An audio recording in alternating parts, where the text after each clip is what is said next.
Hey everyone, Dodge here at Team Chaos MTG. Today I just wanted to kind of talk about what's going on with the artist boycotts for Magic Fest going into the new year.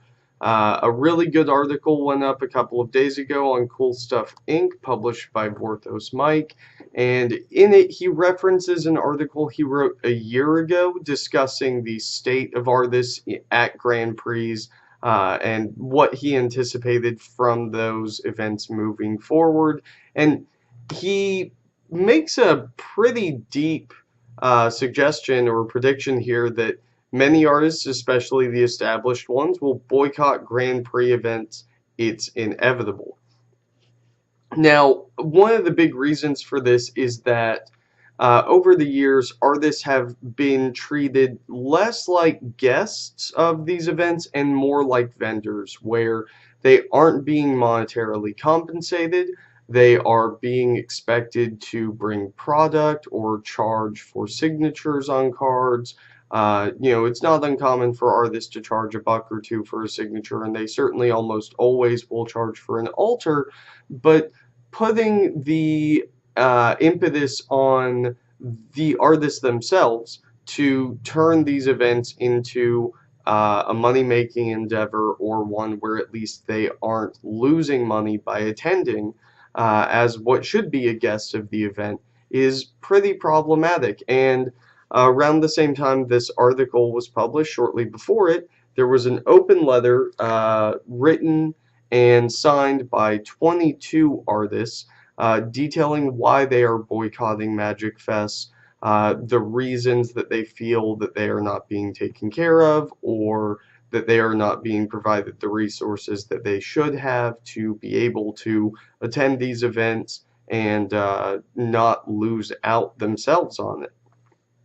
Now, there's a really great part of this where they go over kind of an outline of what they used to be able to expect as artists attending Grand Prix at the invitation of the tournament organizer or Wizards of the Coast compared to what they have now. Currently, they are provided with a table to sell their wares, and hotel sponsorship for some artists. Now, this is down from paid flights, paid hotel room, a break room, a secure place to store their gear and their wares while they're not around, larger table space, Thursday dinner with organizers, and a Sunday group event with staff. I can't say a whole lot about either of those, but the other things on that list seem like they would be absolutely normal prerequisites for attending these events as artists. And here we have the list of the 22 artists that signed this. Now, I don't know all of these artists. I can't say too much about their work, but some of these I do recognize, and even if these aren't people like RK Post who are boycotting, any artists that are already have a history of attending these events and then decide that they are no longer going to do so, that puts Wizards in a pretty bad spot, especially considering the fact that earlier this year, not even 3 months ago, maybe it was less than 2 months ago, they made a pretty big announcement involving these Magic Fests, involving the Grand Prix weekends, the way that these would be run.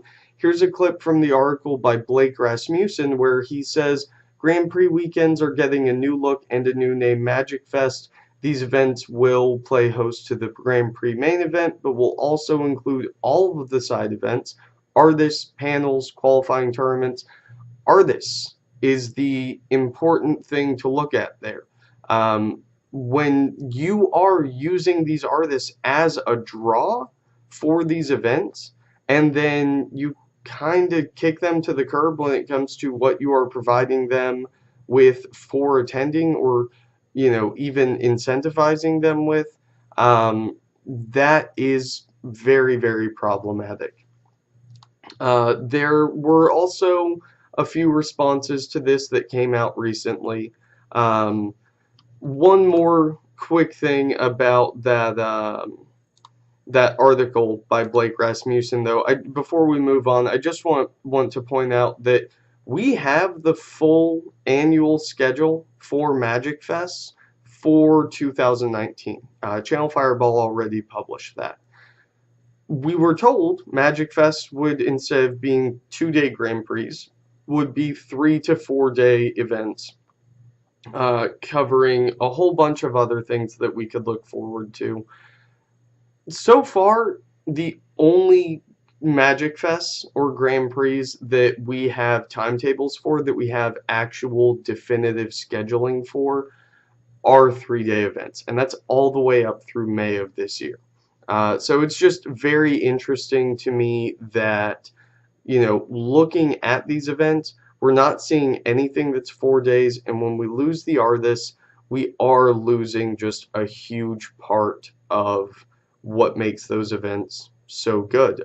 Maybe not everyone cares, but artist lines typically get pretty big, and especially when you're trying to expand Grand Prix to involve more casual players, to bring people who wouldn't normally attend these events in. I don't know what panels you're going to hold that are going to get you those same kind of draws. Maybe you get YouTubers to show up, people like the professor from Tellurian Community College or Wedge from the Mana Source. They both did panels at Star City Con in July of this year.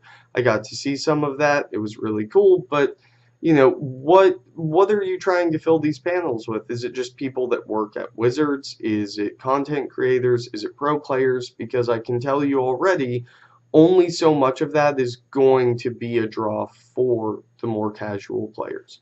Now, some of the responses that have come out today, this morning, there was an AMA on Reddit with Matthew Scantlin and Dennis from CFB Events. And they did an okay job of answering some questions.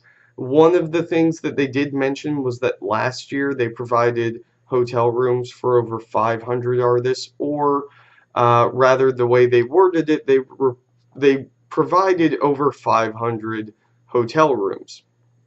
For next year, they're looking to provide 1,000. Now, just loosely breaking down the math, I'm assuming that when they say 500 and 1,000, they are talking about individual nights that they are paying for hotels, not 500 artists, not 1,000 artists, because not that many artists attend Grand Prix throughout the course of a calendar year.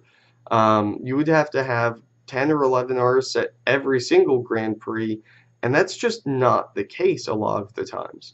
So it is interesting to me that they are trying to do some damage control here, but they're not really telling us about how they're going to fix these issues moving forward, other than kind of vague statement that they will provide hotel rooms or that portion of travel fees to artists, but they're not telling us they're going to provide it for all artists, just that they are going to provide it in some capacity.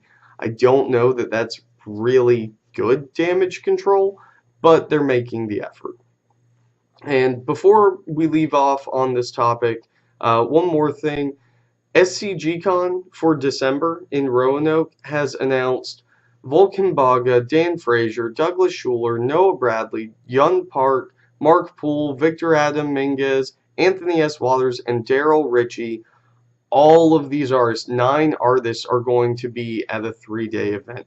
SCG is picking up the slack where CFB left it, where Wizards of the Coast left it, and they are using artists as a major draw for the event. And let me tell you, the last one, there were crazy lines for some signatures. Playmats were flying off tables. Artists were definitely, it seemed like, having a good time. And I really have to hope that, even if it's the competition doing it, CFB needs to take notice of this. They need to work with Wizards of the Coast in some capacity to figure out what they can do to turn artists into a major part of these experiences, especially if they listed them in an article on the mothership as such just a couple of months ago. Now, one more thing I'd like to talk about is there have been some negative responses on Reddit as to how important artists are they really a draw for the game, etc., etc.